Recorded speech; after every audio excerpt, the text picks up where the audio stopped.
I just wrapped up recording a podcast with someone. And so here I am on the swing outside.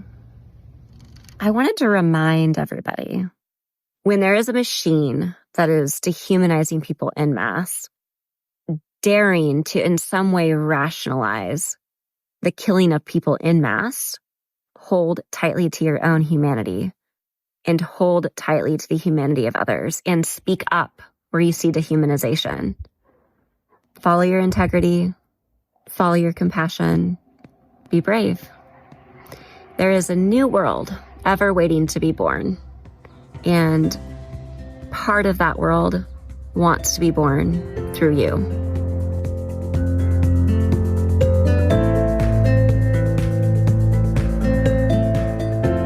This is the Abby Normal Podcast, here to tell you that you're weird and that's normal. I mean, it's interesting because I think it got a lot more philosophical than I anticipated.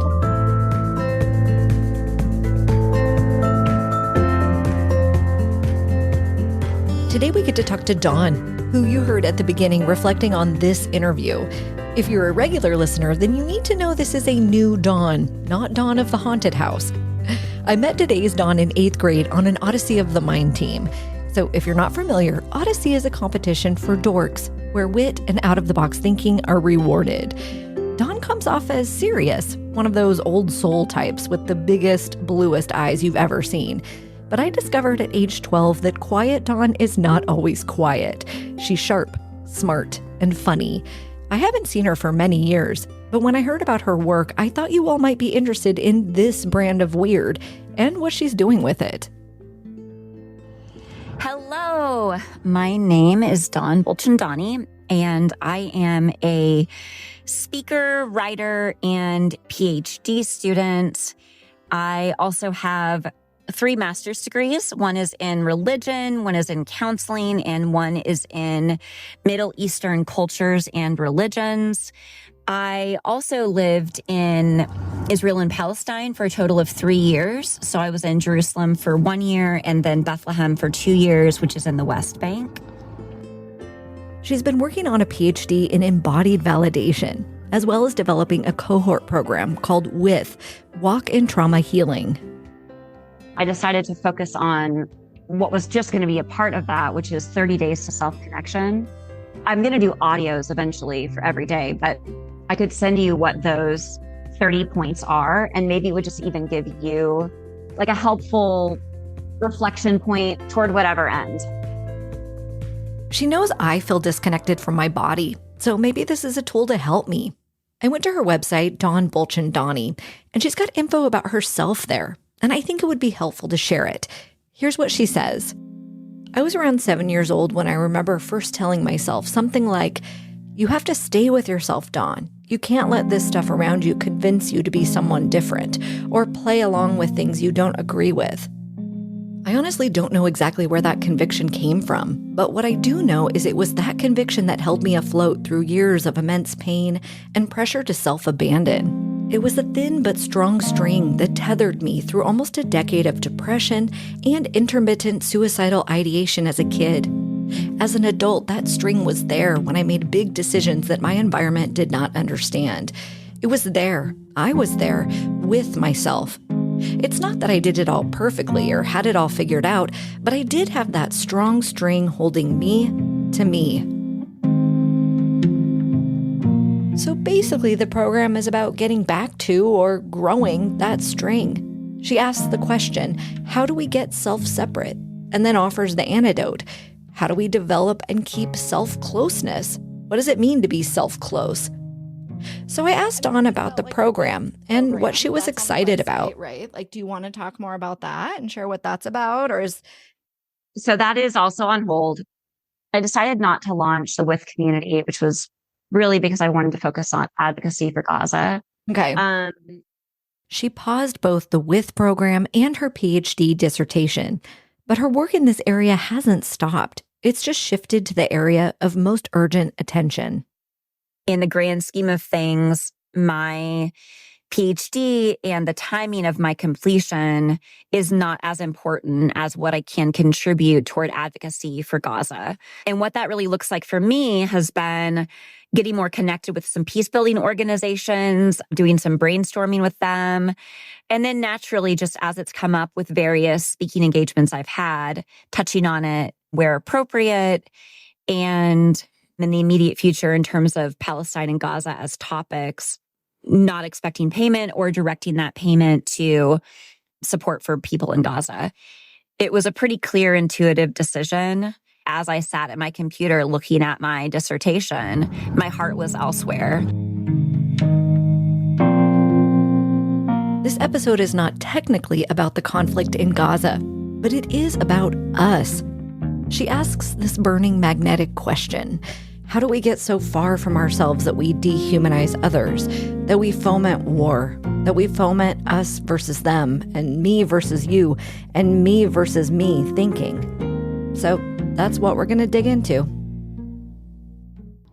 Something that I am so passionate about is leading people from the micro of self-connection to the macro of social change. So what I mean by that is, how does our relationship with ourselves, the way that we self-inhabit, that's my own phrase, affect the way we are able to enact social change, to alleviate systemic oppression, to increase justice and a more equitable world for everybody?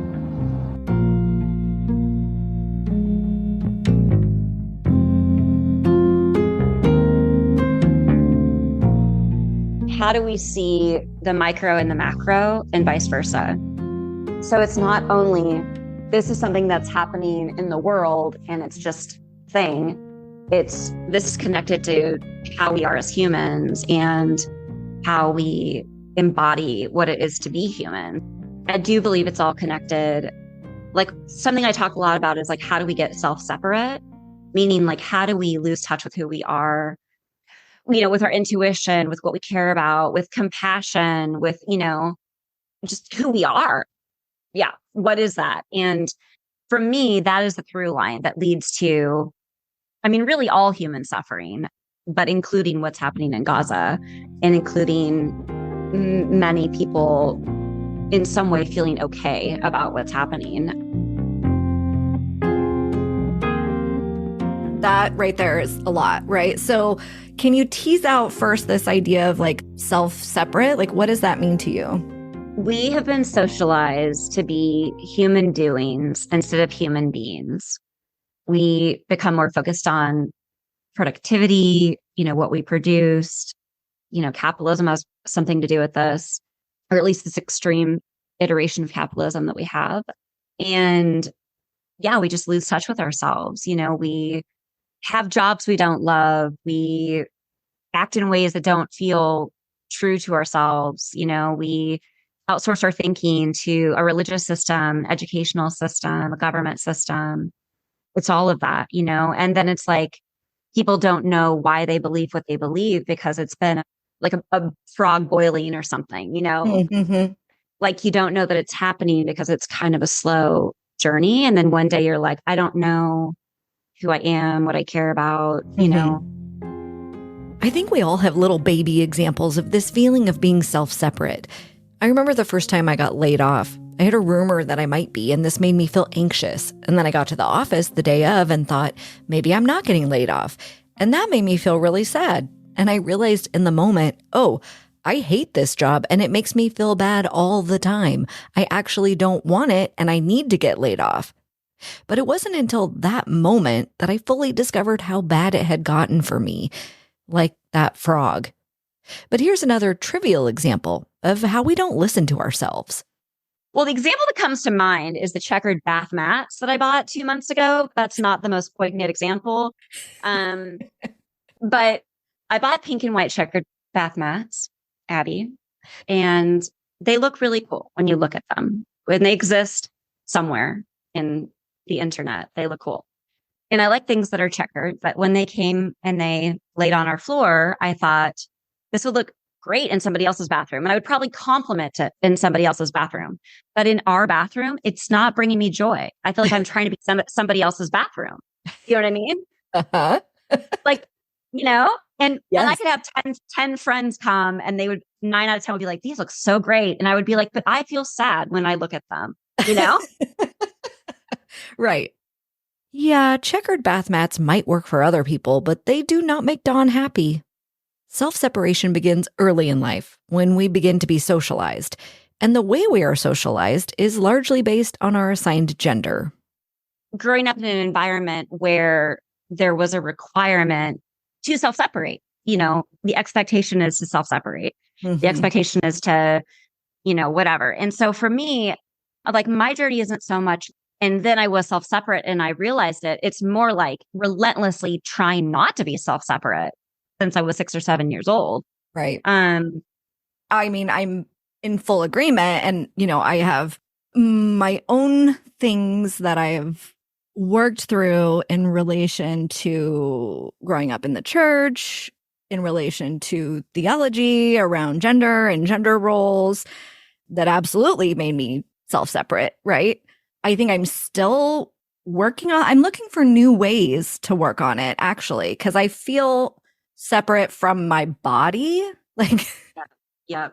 And I've worked through some of it, like sexuality and that kind of thing. But I think that there's still like this, I don't fully feel like I'm inhabiting my body in the way that I want to have my soul and being all like integrated. So I don't know. Is that the kind of what I know that's only one piece of it, but like, is that kind of what you're thinking? Yeah. I mean, that's totally part of it for sure. This is like how I couldn't wear pink until I was like 30 years old because I felt like if I wore pink, I was like caving into all these tropes that I've been pressured. Like basically, like it sounds absurd, but I know you'll understand this. Like if I wear pink, I have less voice than men. I don't have personal passion. I will not be a disruptor. And it was like, therefore, I cannot wear pink because I mean, I didn't agree with that projection, but that's very much the projection that existed for my mom in particular, but from a lot of like the environment, and so I was like, well, I'm not going to wear pink. Okay, this is really hitting something for me. Dawn said she relentlessly pursued not self-separating, and not everyone can do this. And I don't mean that it's somehow willpower. Sometimes our level of trauma requires us to self-separate. But when I was younger, I was the same as Dawn, pursuing strategies that helped me listen to myself. You said a tiny little thing about like your mom controlling how you dress, that like you weren't allowed maybe or encouraged to wear things that weren't feminine.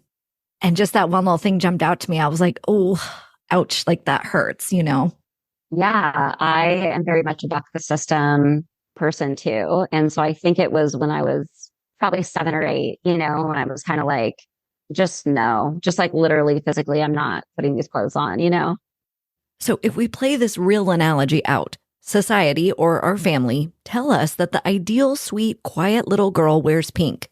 Some girls then wear pink. Other girls feel that they don't want to be sweet and quiet, and so they absolutely under no circumstances will wear pink. But now said girls are women. So what do? Even just interestingly, when we moved to this house 5 years ago, Neil and I were deciding on like the colors for our bedroom.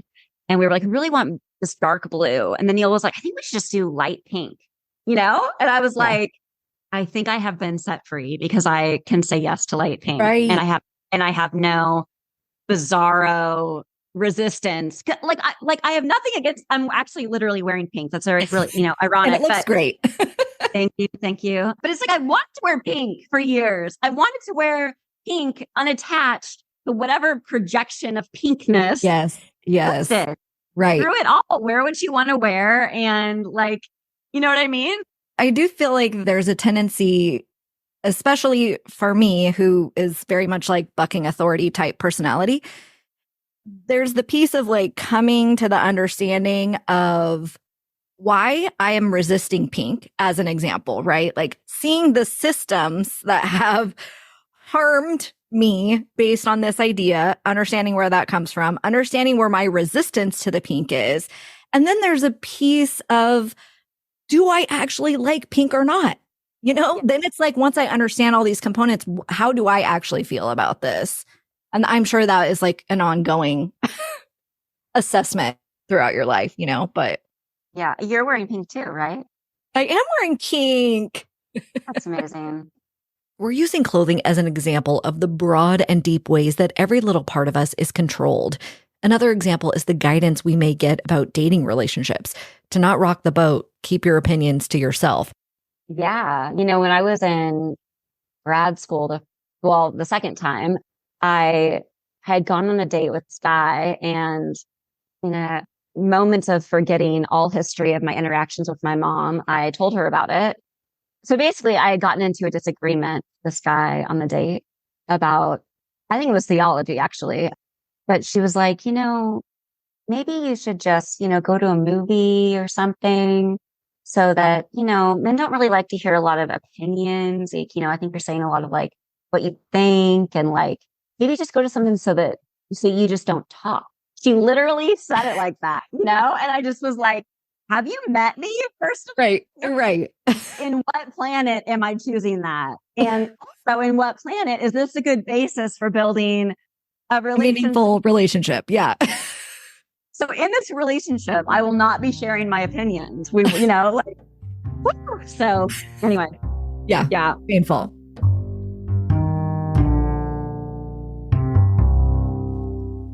Again, luckily, she did not follow that advice. So much of the trajectory, things that you and I are talking about our experiences growing up, and like, at least my language would be like an outside pressure to self-separate. Squelch the way that you actually feel, squelch what you actually think. And then, like, to me, it's honestly like pretend, play along with these other ideas that we're trying to coerce people into participating in for the sake of power and for the sake of control. We learn how to pretend and play along. We behave as objects in a system. Something that I'm passionate about is like, how do we not objectify ourselves and each other, and how that connects with the micro and the macro? How do we see, I think many people can't see, for example, Palestinians as fully human, partly because they don't see themselves as fully human. And I know people wouldn't say that. They wouldn't necessarily have the self-reflection to say that. But I do think that that's inherently connected, that if you're disconnected from your own humanity, you're going to be disconnected from others' humanity as well. Tell me what you mean by objectification. We use objectification a lot in terms of sexual objectification. But what I mean by it is we're just seeing people more as objects than as humans, more as, a cog in the wheel, an instrument toward some other goal, or they're like a barrier towards some other goal. Somehow we think like we have our worlds, which are like full of life and humanity and, our kids and our whatevers, but then somehow someone far away doesn't have that, so we objectify them because they are less human in our minds. They are just like this object that exists in a different environment. And I mean, we objectify ourselves again, like that's so much of like where it begins. Like you can't objectify others if you aren't objectifying yourself first.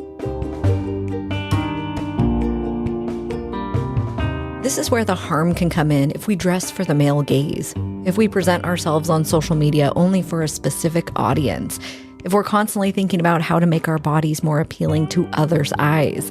This is objectifying ourselves, making ourselves objects to be consumed. The form that this took for Dawn was being productive. In what ways do you think we objectify ourselves? So for me, like throughout my life, messages on, efficiency, productivity, like you're worth more if you're more productive. You're worth more if you're quote unquote getting more done. Rest is for the weary. My dad used to, like when I was in high school, knock on my door at 7:30 or something on a Saturday morning. And he'd be like, why aren't you up? Like, I'm doing stuff. Why aren't you up? And I would be like, like this is insane. Like, where did you get this belief? Which I know obviously also comes from his own journey with productivity and like just self-disconnection. But yeah, so for me, I mean, I think it was really when I had, our first kid, so 8 years ago, I got hepatitis and mono while I was pregnant. Oh my gosh. Yeah, it was very bizarre and severe. Scary. Yeah, I had like a crisis in my family of origin, which is like what brought it about. But I mean, I couldn't even put a glass away in the kitchen without sitting down and taking a break afterward. Like I had such fatigue and weakness, and I was pregnant. I was puking. Yeah. And so that was like another like great undoing for me in the sense of like, I can't be productive. I can't get a billion things done. You know, I was teaching at a local university at the time. And so much of my days were like rest, you know? I mean, it even sounds weird to call it rest because it was Right. more like avoiding movement because it didn't really feel restful. It felt like just prevention of utter collapse. Right. And like, yeah, if I'm going to go teach tonight, then I need to like not do stuff today. So that for me was a great undoing around objectification, around my identity being so stuck in productivity and what I could do, what I could accomplish, what I could get done. And I don't know if I realized so clearly that that was such an issue for me until then. I mean, I knew it to some measure, but I've never had a hard time relaxing or having fun.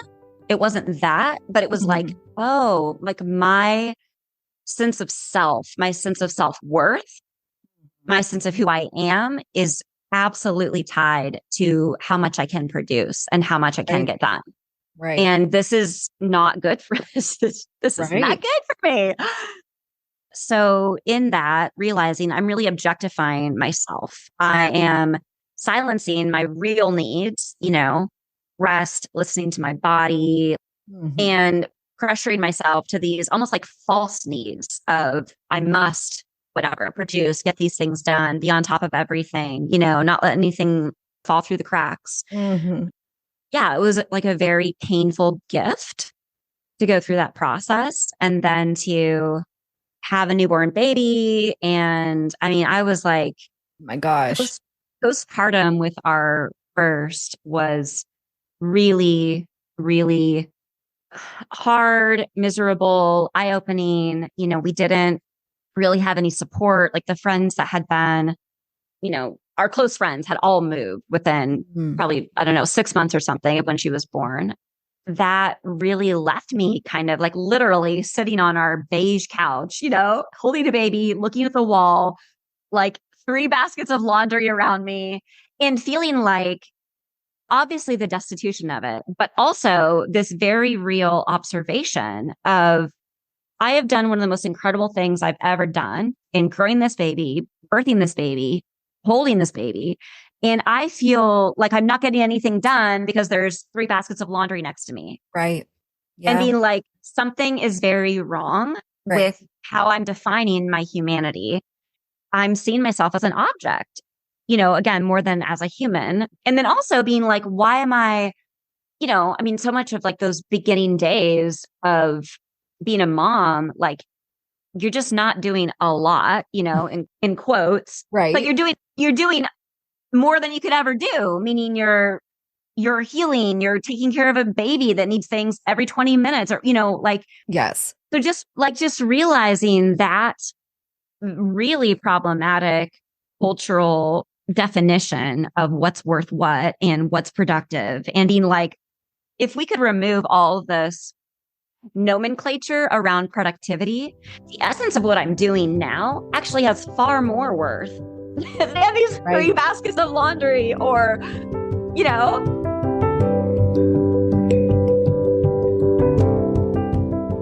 Yeah. So that was like a big, horrible, crushing experience for me, which then, you know, really has continued.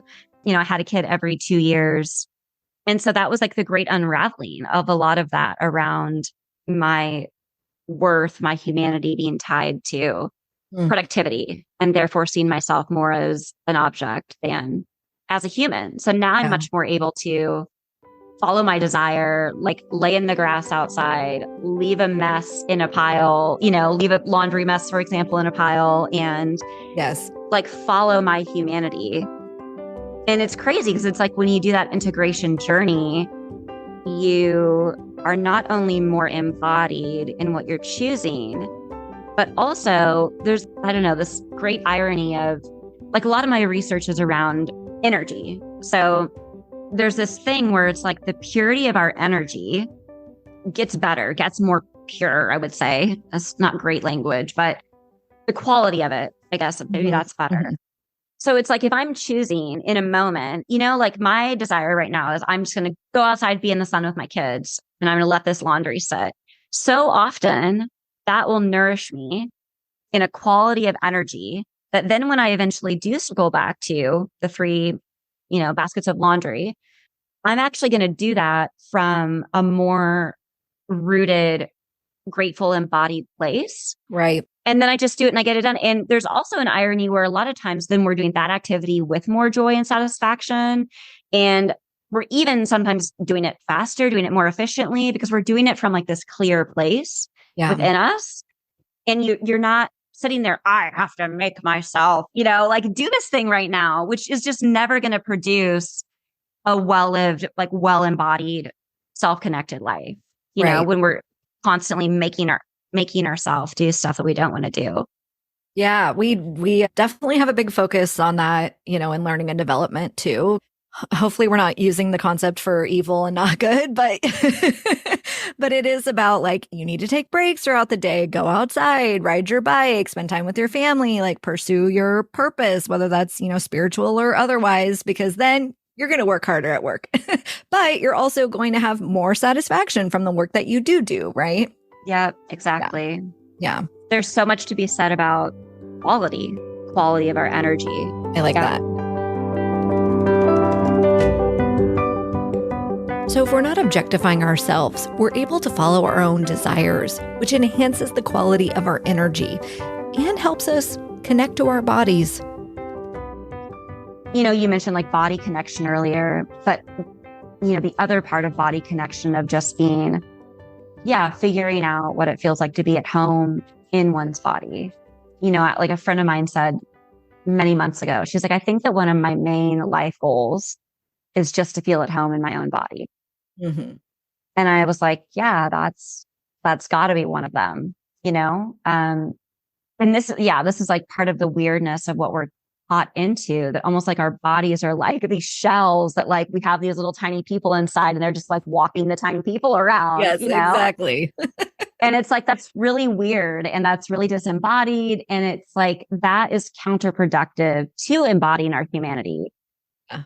So whatever that looks like, liking the way you laugh or, noticing like eye crinkles on somebody, and being like, oh, that's like a cool part of like their humanity is showing up, and obviously for women, I mean, that's a whole other, like endless conversation about how we exist and who we exist for and who our physicality is for. And, so many of us being socialized toward the male gaze, like as has been very smartly coined. And so for a lot of women in particular, that's just going to be like an ever undoing journey, because you're literally taught that like what's most morally appropriate is for your physical body to be chiefly oriented toward others, right? Which is like, okay, like that's one of the worst roads you could ever go down, right? Like that's kind of, how do we get self-separate? I mean, that's one of the most significant ways that we become self-separate, is believing that us or our physicality or whatever part of ourselves exists mostly for other people and not for ourselves. That will be an ever undoing journey.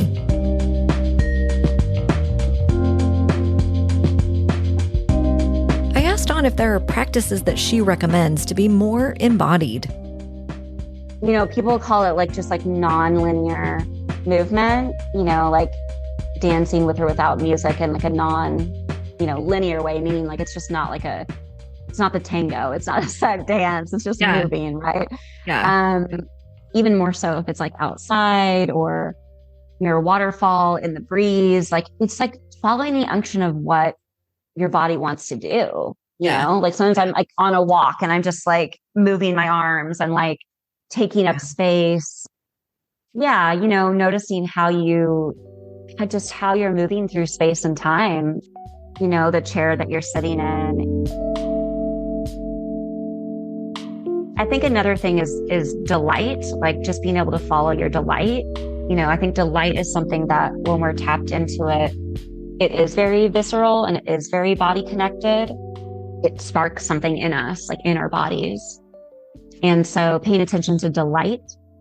Delight's one of my favorites. Awe is one of my favorites. Going outside with my kids and like squealing about a ladybug, picking up like blades of grass and feeling them, or like hugging trees. My daughter, like when she was like, I don't even know if she was even one yet, she would hug trees and she would say, "Thank you for your electrons." Again, like just kind of follow what you want to do. Like, yeah. And a lot that, I think there is a lot that does relate with nature, because nature is the organic just being all around us. Like if we're looking for a lesson on just being, nature is living that lesson, continuously. So yeah, engaging with nature however you want to. I got up on our barn roof recently and sat, and I just was like, this is what I want to be doing right now. And so I got the ladder and got on the roof,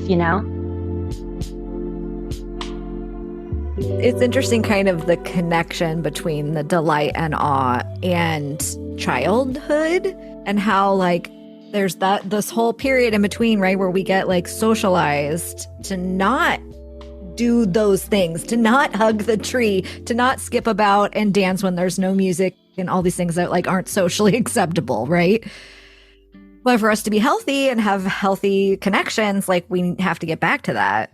Yeah, totally. I was in this, like, I was a guest speaker in a group recently, and somebody asked me a question about, like, what do you see part of the revolution as? I had mentioned, like, something about a revolution. And I said, if you're in the grocery store and you feel like gently sing, like, to your point about things we're taught not to do, and like a lot of that's like, yeah, simple things like that for me of like, I will be gently singing or even dancing in a grocery store. Like in one way, I'm like, I don't really know why I wouldn't. I mean, I understand the idea of why I wouldn't, but like, that's what feels enjoyable. And like, we're all just like here living our lives, living 24 hours in a day.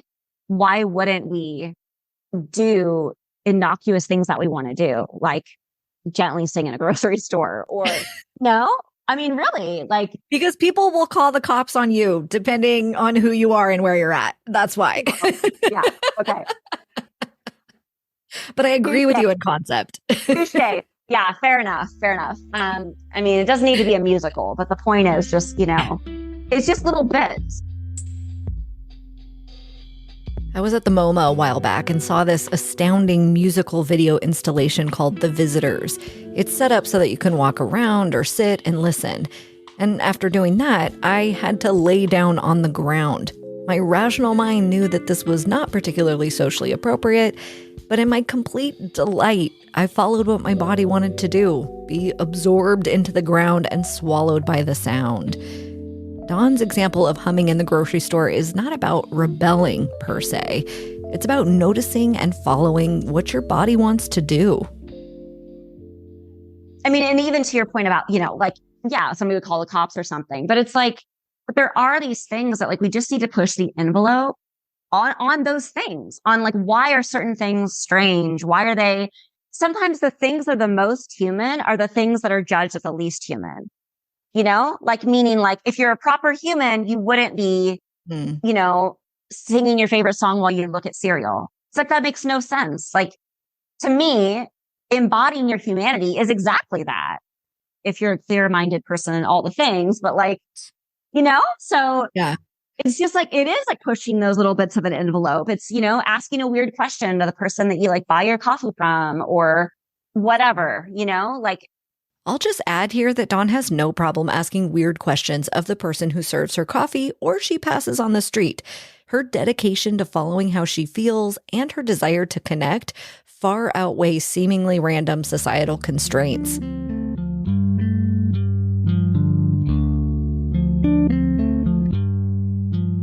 Yeah, it's following those prompts. And I think like that's how we all get freer, is like follow the little prompts, follow the little unction.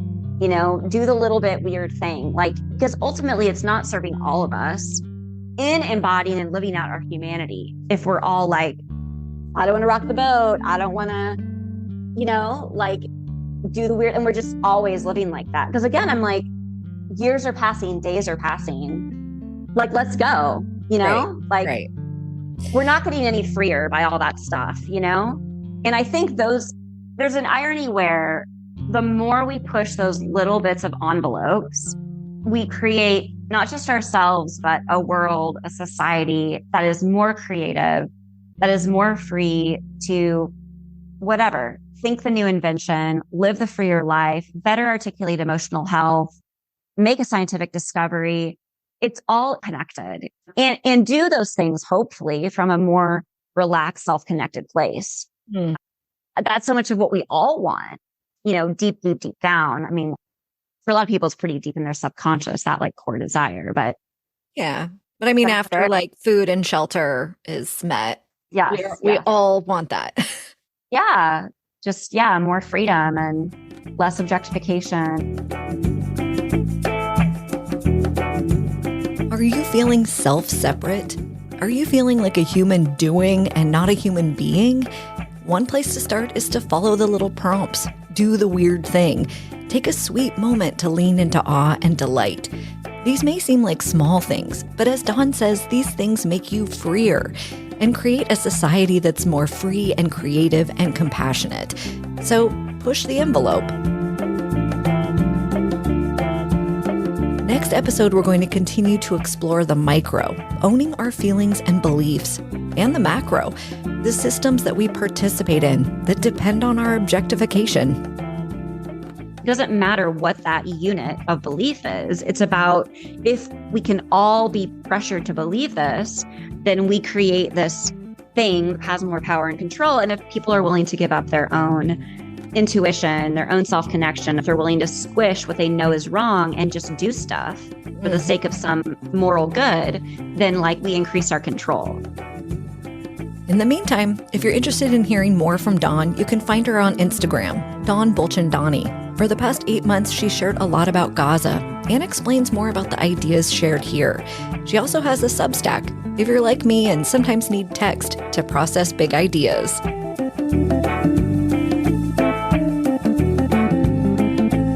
Oh my gosh, there's a mouse on our roof. Oh, is it outside or inside? It's outside. I've never seen that. Oh my gosh. That is not good.